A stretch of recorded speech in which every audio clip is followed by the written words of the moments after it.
Hello everyone and welcome back to my YouTube channel with another useful and informative video. So guys, in this video I'm going to show you how to use Find My to find your iPhone if it is lost. So guys, if you want to know how to use Find My to locate your lost devices, here I will show you how can you do this. So guys, this is very basic and simple. You can easily do this. So guys, first follow open settings on your device, then go to your profile and then go to Find My and make sure that the share my location is turned on and the find my iPhone is also turned on.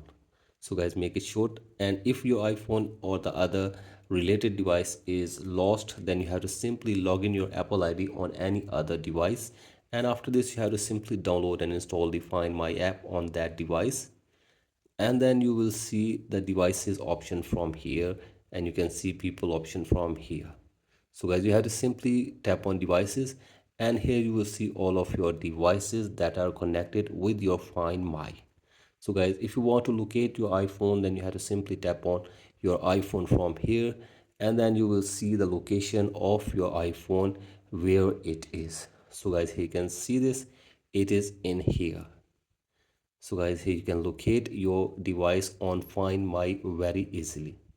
So guys, you have to simply tap on devices from here and then select the device which you want to locate, and then you can easily locate your device on the map. So guys, in this way you can also locate your devices on Find My if it is lost. So guys, that's it for today's video. Hope this video helps you. Please like and subscribe to my YouTube channel as well. Thank you.